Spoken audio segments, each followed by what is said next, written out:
Greetings. In this part of our answer to the rotten Zionists, we are discussing the promise of the Lord or God of the Israelis who will drive wicked nations from the land of Palestine so that he can replace them with the Israelis, as if the Israelis are righteous. And we read, verses showing how even the Israelis are stiff-necked, wickedness and sin all over their existence since day one. Let's continue reading some more examples how they are wicked, evil and wicked. Then it doesn't make any sense what God is doing. If he knew what he was doing, driving wicked nation to replace them with wicked nation, that doesn't add up. Doesn't make any sense. There is no justice in that. This is an evil act. All right, let's go to the book of Leviticus, chapter 16, verse 21. He is to lay both hands on the head of the live goat and confess over it all the wickedness and the rebellion of the Israelites. Wickedness and rebellion of the Israelites. Wickedness and rebellion. Not only stiff-necked, not only sinful, our sins, he said, Moses said, our sin. They are wicked, they have wickedness and rebellion. They are rebellious as well. So many bad qualities for this Israeli Jew nation.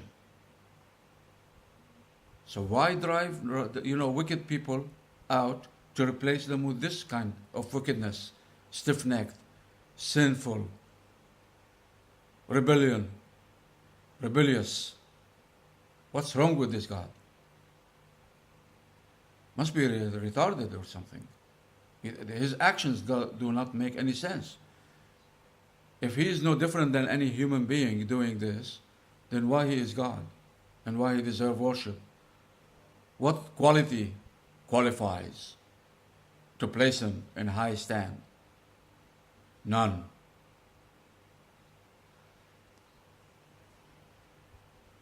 Okay. All right, let's go to the book of Numbers, chapter 14, verse 27. God is asking about the Israelis. God is asking. What he's saying? This retarded God who doesn't know what he was doing. How long will this wicked community grumble against me? The Israelis. They grumble. Every time he gives them something, they want something else. And they grumble. And they don't like. So he's asking. This is God of the Jew. He's asking. He didn't know. He had no clue. He has no future knowledge. Like any of the people, like any miserable human being. How long will this wicked community grumble against me? You tell us. You should have some future knowledge. I have heard the complaints of these grumbling Israelites. Really? And what did you do about it? This is what he does. This is the miserable situation with this God. He always comes and say, I will love you. I will take you as a nation. I will give you a land of honey and milk and honey. I'll provide for you. I promise your fathers. And then they do evil, rotten evil in his sight. And he comes threatening now. He is angry. He is frustrated. Oh, I will wipe you out. I will destroy you. For how long you're going to be doing this against me, offending me? For how long I'll be patient and not finish you up? How many times? Over and over and over and over and over again. He never learns. He's so ignorant, he doesn't learn anything. Not one time failure, not 2 times failure, not 10 times.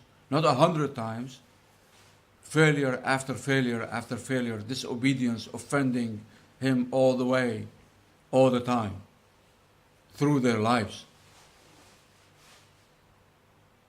So after he gets angry, he is back down, he cools down, and he say, I'm going to take care of you. I will treat you well. If you obey me, you follow my commandments.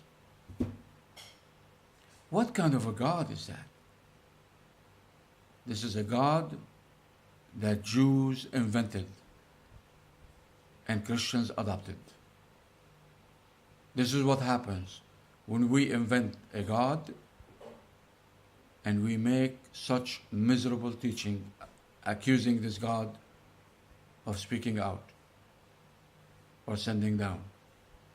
This is the result, natural result, the consequence of our evil acts when we do this. So you invent a God, then this is what we expect.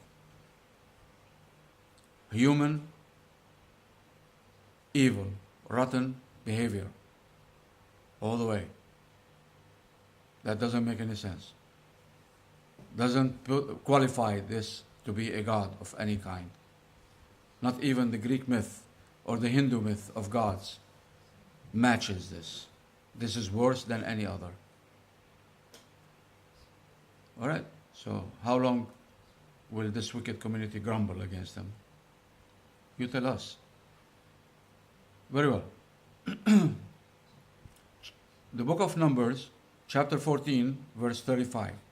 It says, I, the Lord, really, thank you so much, have spoken. Wow, shake and tremble now.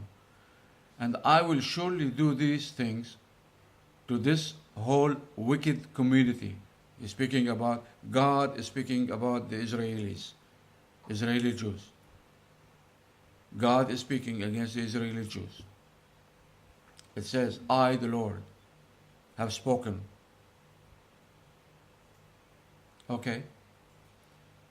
And will surely do these things to this whole wicked community. Whole, every single one. Such a miserable nation. Whole, miserable, wicked community, which has banded together against me. They come together against God. They will meet their end in this wilderness. Here they will die. So, please help me out here. Please help me out. The other wicked nations did not do this to this God. The other wicked nations he want to drive out did nothing of a kind. Nothing even close to what this rotten community gathering together against them like that. After what? Those other wicked nations never received the miracles at the hand of Moses, someone like Moses in Egypt. Were not saved from 400 years slavery and punishment. Were not given, heavenly food in the desert for 40 years. Were not given water from rocks in the middle of the desert.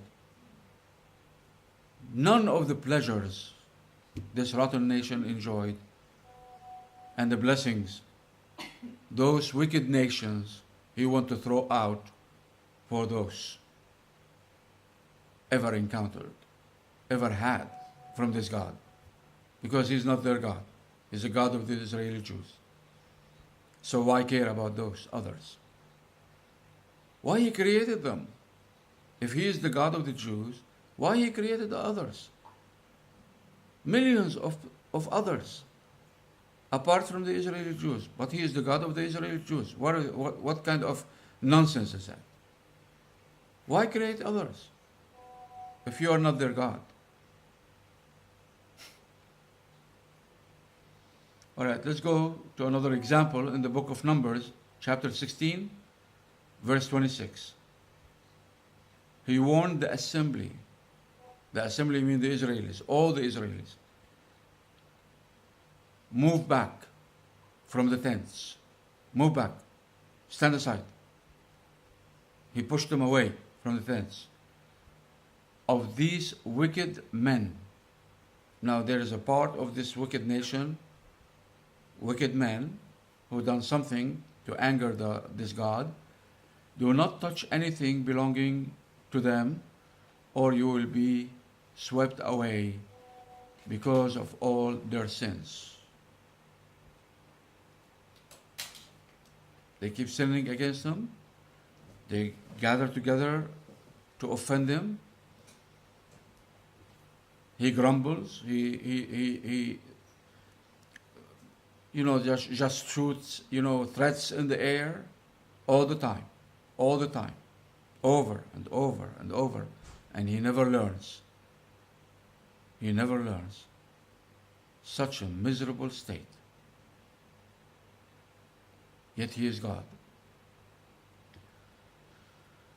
The book of Deuteronomy, chapter 31, verse 18, God is saying, "And I will certainly hide my face in that day, because all their wickedness and turning to other gods."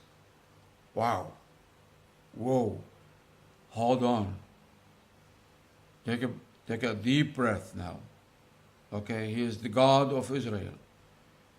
And he made so many promises, and he gave them so many blessings. And he said, "You are going to be my nation, my people. I'm going to be with you." Now what happened? Because of all their wickedness and turning to other gods. After all this, this is how rotten this nation is. All the goodness they received from their God, they turn to other gods, to idols, stones, wood, man-made satanic stuff, man-made satanic toys. You're not even allowed to play with. No, here you're not playing, you're bowing down in worship. So now, how he described them, how God described the Israelis, he says that day, because of all their wickedness, I can't help it. I have to ask the question again and again. Why you drove wicked nations out of their land? You have so much land on this planet, but you had to go to these wicked nations in Palestine to drive them out for this, what you call wicked nation, because of their wickedness and turning to other gods. They don't worship him. They worship idols. And God himself say wickedness, their wickedness. So why you threw out wicked people, wicked nations from their property, their land? Why didn't you take him somewhere else where there is nobody there to kick out? Why remove people from their property, from their homes, from what they call home? You move them out, you say they are wicked. What for? To bring other wicked nation that worship idols, to replace those.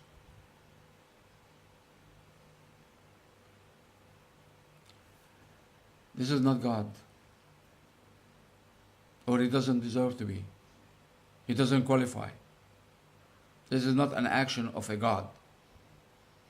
This is an action of a retarded, mentally retarded person.